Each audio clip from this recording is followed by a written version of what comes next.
Louisville family is living in fear after they say a man came to their home and tried to kidnap their daughter in broad daylight Monday. And part of the exchange was caught on Ring camera and showed the man trying to rush into their home. Wave News reporter Brandon Spencer talked with the family and joins us now. As you guys can imagine, this was a very scary situation.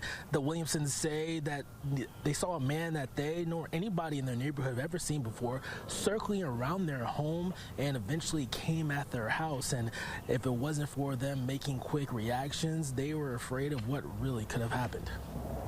An evening of kids playing outside turned to fear after a man rushed towards a home with a shovel in the Jacob neighborhood Monday evening.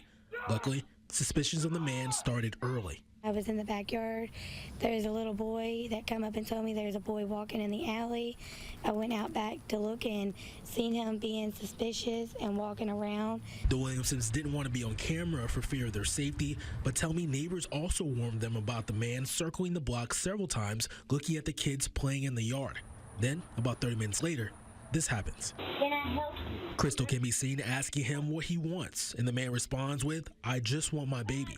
But when Crystal tells him that is not his kid and he needs to leave, the man grabs a nearby shovel and charges towards the door. He was standing there with a shovel, trying to come after my husband, had the shovel at his neck, and when he did, my husband was trying to tell him to bring it, and then my husband yelled to grab the gun, and the guy took off and ran.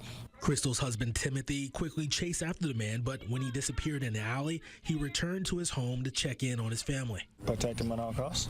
You're going to do something, do it to me. But all I can say is guy was with him. That's all I got to tell him. The Williamsons say they immediately called the police shortly before 7 p.m., but say officers didn't arrive until 9:30. They posted videos of the incident online and even had folks tell them that the same man tried to do the same thing to a 13-year-old earlier that day, creating even more panic. We're just scared to walk around by ourselves and come outside anymore. And I've been staying in the house, besides going to the store, coming home, locking all the doors and making sure I have stuff around me just in case other people come in. And while detectives tell the Williamsons they'll be on the lookout, the family says they won't feel comfortable until he's in custody. I want to see him be caught and locked up for the rest of his life. And hopefully nothing else happens. LPD says their 4th Division is investigating and that they have taken a report and charged them for menacing and criminal trespassing. If anybody has any information about this case, they ask that you call their anonymous tip line at 574 LMPD. Reporting live in Louisville, Brandon Spencer, Wave News. Brandon, thank you.